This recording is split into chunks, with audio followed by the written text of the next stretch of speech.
Hello everyone, it's Julie from Camelia Crafts Designs. Welcome back to my channel. I'm here with just a quickish video showing you how to make a policy envelope from a sheet of 12x12 using the envelope punch board. Right, I am making policy envelopes to put in the centre of two of the signatures in my Alice journal, and I've not actually showed how I made them, so I thought I'd just make this separate video because it's something that could be handy in lots of different journals, or just handy. It's a handy envelope. Right, I've chosen this sheet. It's from the pad that the lovely Deborah sent me. It's the Die Cuts with a View, and it's the Primrose stack. It's gorgeous. Right, first things first, I'm not going to use the whole of the 12x12. Right, if you look at this, did I end up making it measure 7x5? Let me check. Oh, it's 7 3/4 inches by 5 1/4. Right, so it's the one we've chosen on the envelope punch board is the one where it makes an envelope to fit a card that is 5 inches by 7 1/2 inches, yeah, and it is this one. So over on the right hand side it's the 1 2 3 4 5 6 7th one down, yeah, and it tells us we need a piece of paper that is 10 inches by 10 inches. So first things first, let's cut this piece down that we've got to make it 10 by 10. That way first, not that it matters. There we go. And again, don't matter which way I cut it. So they'll come in handy for journal cards, all sorts. So we've got our 10 inch by 10 inch square of paper, and we just start as though we're making any old envelope. It tells us that we need to place the paper, I'm in shot, okay, yeah. Place the paper at 4 1/8 of an inch to make our first punch and score. So 4 1/8, pop it there. I'll punch first, then I'm going to score. You'll notice that this piece of paper is bigger than the punch board, so before you turn it, just fold that over and continue the crease. There's one or two different methods of doing this. Yeah, so that's where we just punched and scored. Now we can go ahead and turn it to the left, anti-clockwise, whatever you want to call it. Line that up with the crease, punch and score. Now this time on this edge the board's long enough, so we can go ahead and turn. I'm going to have to tilt this to see where my crease is. Do you know what? That's a good tip. If before you tilt, I often have trouble seeing where that crease is, and I've just noticed after I've burnished it, I can see where it is much easier. So, oh yeah, it's going to make my life easier. And now where I need to see is on a dark patch and I still can't see it. So that's lined up with the score line. Punch and score. We're going to have to take it off and fold this one because the paper's longer than the board. Then we'll pop it back on and do our last punch and score. Yeah, now it's not on such a dark piece, I can see that. Made a tip up as I went along. I'll probably forget it next time I come to do one. Right, so that's the last we're going to need of the punch board, because when I come to round, I'll just use my corner round. You may need to get your punch board back out to round. Are we rounding corners? No, we're not. We're cutting them off, so no, you definitely won't need your punch board again now. So let's fold this up and see which way is going to look best. I didn't burnish that one, did I? Get your other one folder out, missus. There we go. So I'm having a portrait policy envelope. I just want to make sure, do you know, it's got writing going in so many different directions, this, it doesn't really matter. Right, what I'm going to do now is I'm going to alter the shape of that flap. I want it to be more of a policy envelope type style. So I'm going to have a look how much it overlaps there. It's got to come past that point, hasn't it? So if you can't visualise that, get your ruler and just measure how far down from the crease to that is. So it needs to be, it's got to be at least 2 1/4 inches in depth, this flap. So that means I can chop the flap off anywhere past 2 1/4. I'm going to do it just past 2 1/4. So I'm just going to mark that with a pencil. And then I'm going to come in, I'm just going to cut that off. I'll get the little chopper out and we'll use that. Where that came from, I have been doing sewing on the Alice journal. I'm just going to pop it in and I'm just going to cut where that is to give that a different shape. I'm going to do exactly the same at the bottom. Can't be bothered to measure this one though, so I'm just going to use the bit I've cut off as a guide. Yeah, there we go. Now this bit, we're going to need to cut some off. Now when I make a policy envelope with these, I will go ahead, cut that off, but I won't cut it directly in the middle because I want to put my, you know what I mean by a policy envelope, the ones with the string button closures. I've got a load of circles here because I might not have to cut one. I've just spotted one I might like and I've lost it again. Yeah, there we go. So I want that in the centre, but I don't want the hole to come directly on where I've cut this. So I'm going to cut it slightly over. You'll see what I mean. I'm really not explaining this very well today, am I? So my envelope is 5 1/4 inches wide. So half of 5 1/4 is 2 5/8. Yes, it is. My maths has gone right. So that would be the centre. Well, the centre's going to be there, isn't it? Where that crosses. So I'm just going to cut it at 2 1/4, I think. Should we do 2 1/4? We'll try it and see what it looks like. So get the chopper back out.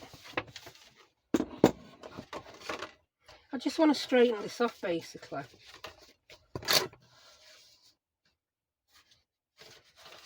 I've lost my pencil mark amongst all these marks. Oh, what have you done, woman? I do this all the time. I don't want to make such a big pencil mark, so I end up... we want that 2 1/4, don't we? Do we? I'm going to have to measure this again. I've confused my own lumping brain. Do you know what? I'm going to get my centre ruler out. Worth the weight in gold, these are. Stops all that confusion that just occurred there in my brain. Right.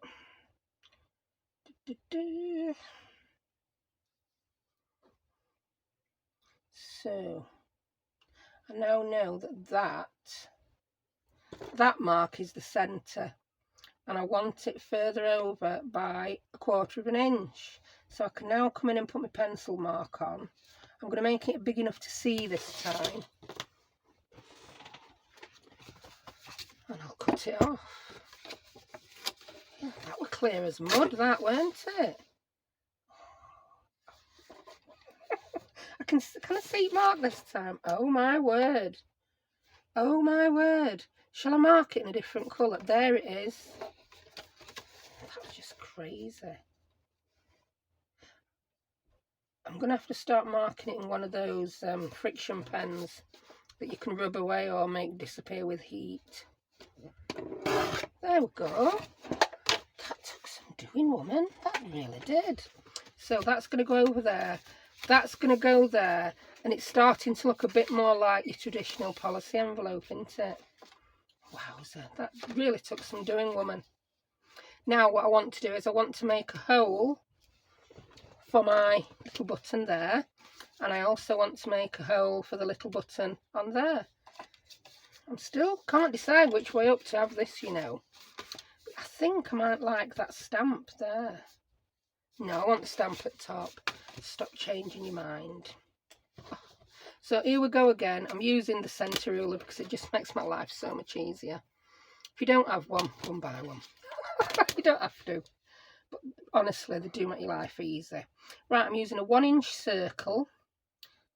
So, make the centre. Yeah, that'll be nice there. That'll be nice. So what I'm doing is I'm measuring up. I'm making sure it's centred here again. 2.5, 2.5. Yeah, that's centred. And I'm using these marks on the ruler to measure up 3/4 of an inch. Because I know my button's 1/2 inch and I don't want it to be dead on the edge of the flap. So I'm going to put a mark there. And I'm going to make this mark big enough to see. Yeah. I then also want a mark. I like my buttons to be even. I like the space sometimes to be even between the edge of the flap there and the edge of the flap there. So I'm going to do exactly the same here. I'm going to centre up my ruler again. And I'm going to measure down 3/4 of an inch. And put my mark. There we go. Now, I think I'm going to get away with using the small crocodile for this. I think so. I'm not sure. There's a huge possibility. Find it first, woman. Find it. I'll put it in my favourite tools drawer. Yeah, if things aren't in the drawer they should be in, they're in my favourite tools drawer because I've been using them a lot. So I'm going to use the big hole.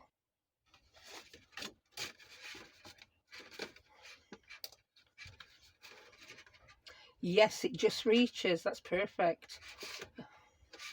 Yeah. And I'm using the mark I've made as my guide. I'm centering it within the hole. So that's that. And I'm going to do the same on here. On my other mark. So that's that. That's where I'm going to put my buttons. I'm doing all this part before I sew this into my signature. We're pretending this is the one for my Alice journal, aren't we? Right, if you want to ink it up, now's your time to do inking. So I'm going to do a bit of inking. I'm not going to ink all the way down there because we're not going to see it. Oh, that's a lot of ink. Talk about ink. I've just remembered I've got a new ink pad. What an absolute numpty. There we go. You don't need that much ink, woman. Just gentle, please. I'm going to have to take some of that off. I've got far too much ink now on my dauber. That is the juiciest ink pad ever. Wow, look at that. Oh my word. Can you see that?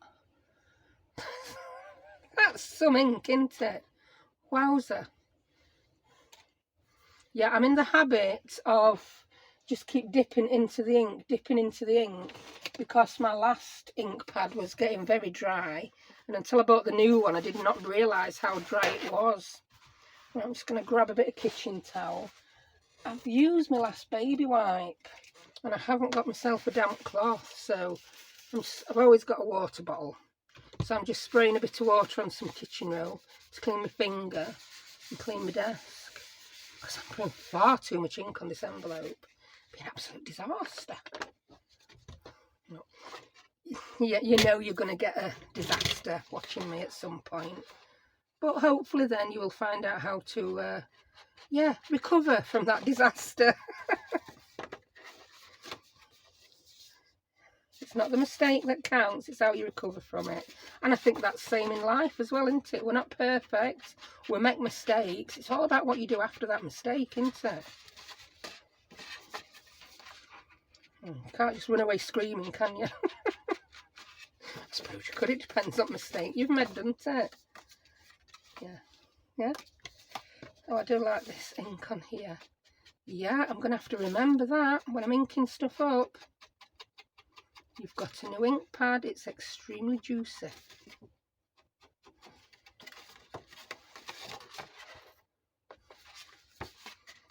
So I'm going to go ahead and at least it makes your inking pretty quick. Wow, so how much time have I been wasting inking with a dried up ink pad? And I could go in and do this after, but I just want to do it now. Speed inking. Have I done that one? No. Have we done everything? No, we need to do that. I just like these policy envelopes when all the flaps that fold over each other have got a bit of ink on. Gives it a good look. See what I mean? I just like it.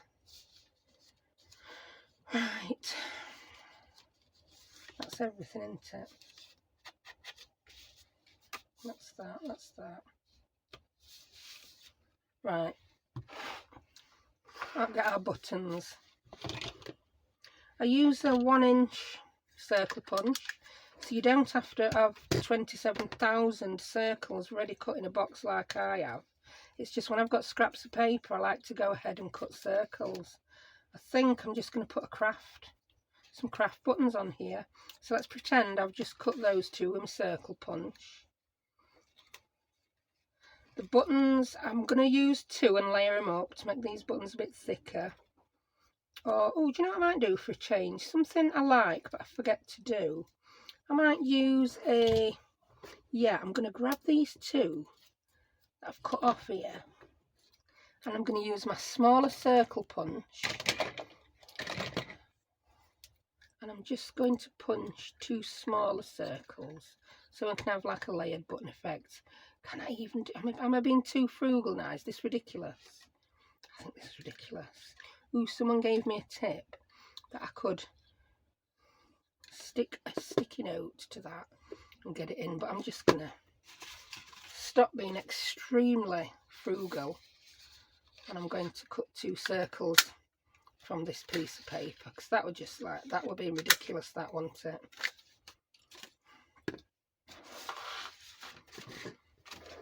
Oh, I've had a little run on. As you know, I've been resting my leg last few days. I've not done quite as much crafting, and I've been I watched some YouTube yesterday, and one of these people who are into very frugal living came up on my news feed actually. So I suppose that was that a YouTube advertisement? I think it was. Yes, I've been watching a few of these people and yeah. It just make me laugh. Oh dear. I mean, you may watch. Oh, look at that. Can't waste that, can I? Just get a normal craft one, woman. Oh, how many little round circles do I need on my desk at once? Now I've got the old thing of, I want the 2 craft ones to match in colour. So yes, I've been watching all these people who are telling you how to live frugally and, oh, yeah. I've been watching a mixture of people who like to live frugally and people who consider themselves minimalists, yeah. And they tend to go quite hand in hand. But I've got to say this was frugal living for the fortunate. Yeah. It made me like this one lady, yeah, to save money, instead of going out to drink cocktails, she had a cocktail bar at home and made her own cocktails. I'm sorry, but that made me laugh. It really did. I'm saving money by making my own cocktails. Wowza. I could tell she's never been forced to live frugally. Yeah. You can't have cocktails when you've been forced to live frugally. But yeah, watch some of the funny. It'll be like, yeah, I could get really sarcastic saying this, but I'm not going to. I'm just marking the centre of these circles, and I'm going to punch holes in them before I assessment. Oh, it's a black queen. Yeah. Some of them, it's like Queen saying I live frugally because I'm only having one. Yes, I'm only having caviar once a day. I'm going to shut up now. It's not funny, but it is. Frugal living. I could start a channel, and I won't call it frugal, I call it skint living. Yeah. Hecky thump. But you're only as skint as you think you are, aren't you, really?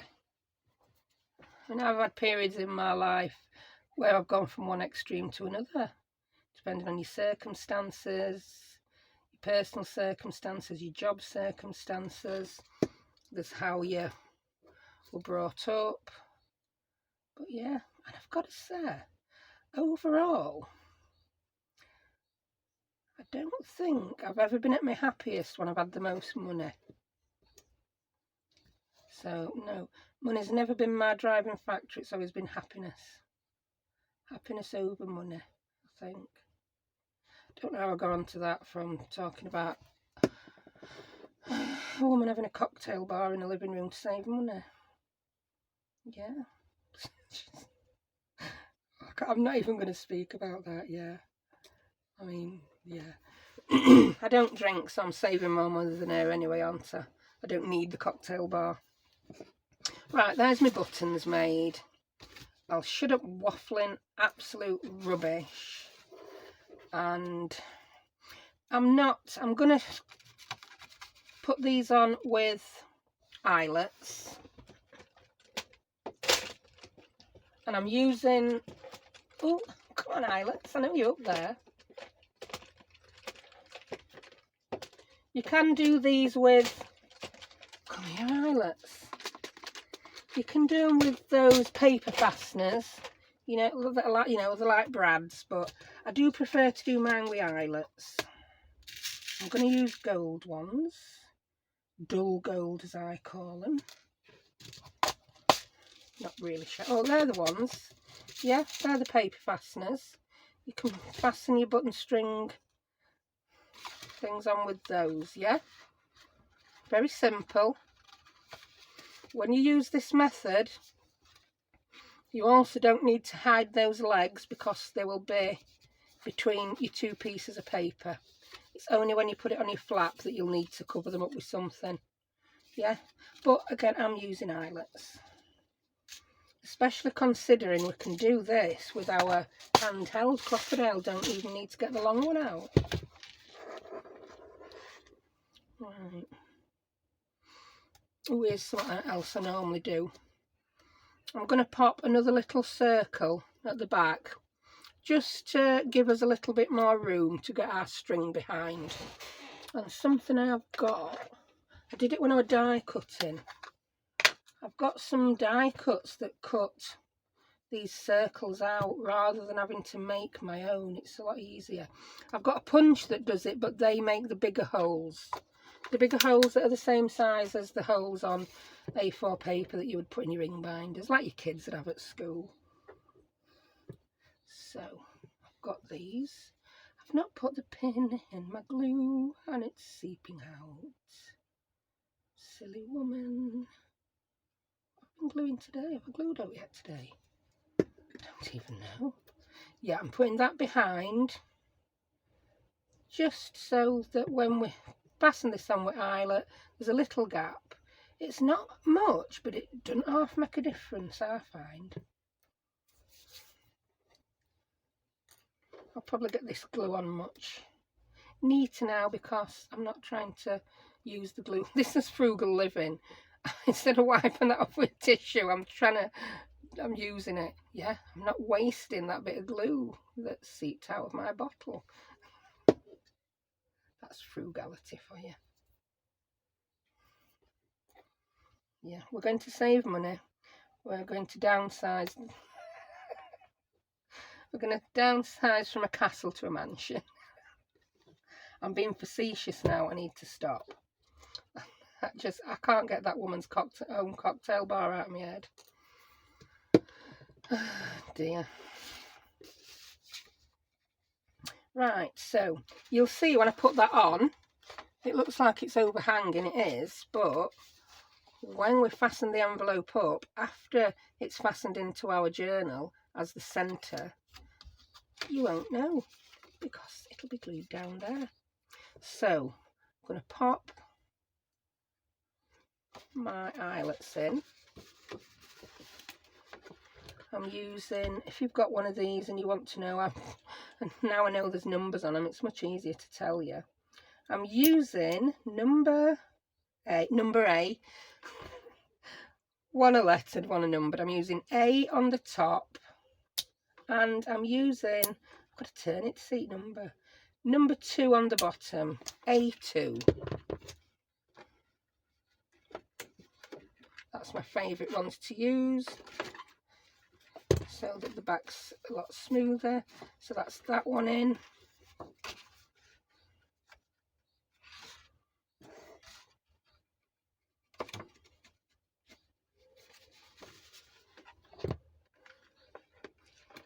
And that's that one in. Right. That was supposed to be a quick project. It got a bit long and drawn out, didn't it? So what would occur now if we were not sewing this into the centre of a junk journal? You would glue that to there, glue that to there. That would be the top, and you'd put your string on. Yeah? Now, as I'm not going to sew this one into a junk journal, that's what I'm going to do. If you were sewing it into a junk journal, just keep those 3 sides out of the way. I'll get a signature out and show you. You would then pop that in the centre, which I am going to show you in another video today. I've got all fingers and thumbs. Yeah. So you'd pop that into the centre of your signature, and when you bind it, you would sew through there. And once it's bound, you would then glue it. Yeah. And all your string would be inside the envelope, and you can then use that in your journal. And I think that makes a lovely centre to a signature. I tend to like to do these when I've got journals with 5 signatures. It's something else to do. So I'm gonna go ahead and glue this.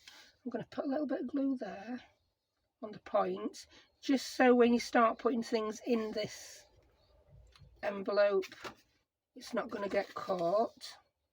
I can go a little bit higher. And I'm also, yep, I'm going to put glue down from there. I'll go a little bit over. That's it. If you're unsure whether you've put your glue in the right place, stick a piece of grease-proof paper, scrap card, anything in the middle while you do this. And then if this sticks to anything, it's stuck to a piece of paper rather than the other side of the envelope.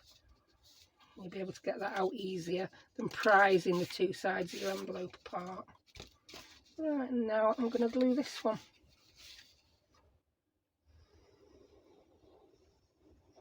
So there we have it, policy envelope. It's not just for your boring envelopes, in the envelope punch board. It's quite a versatile little piece of kit. I'm saying there's not many. I might do a video on it. What products would I replace if they broke? Because some products, yeah, you've bought them, you use them, but they're not your most favourite things in the world. But then others, I just couldn't live without. And the envelope punch board, I would definitely replace that if it broke. 100%. I couldn't do without it. I use it so often. Right, I'm going to tie some of this string on. That's quite wide. I think I need some thinner string. Aha, I've got my thinner one, but I've not put it on a card yet. Yeah, I buy this off eBay. It comes like this, and then you have to wind it onto a card, or you'll get in a bit of a tangle. It's 1 ply jute, is it sisal? This is described as string. So, I'm already getting in a tangle. Oh. Right, yeah, I like this better when it's just something like this. If I were doing a big chompy journal and I needed the thicker string, I would use that, obviously. But just for this envelope, this thinner one is fine. So I tend to tie it twice and then snip it off.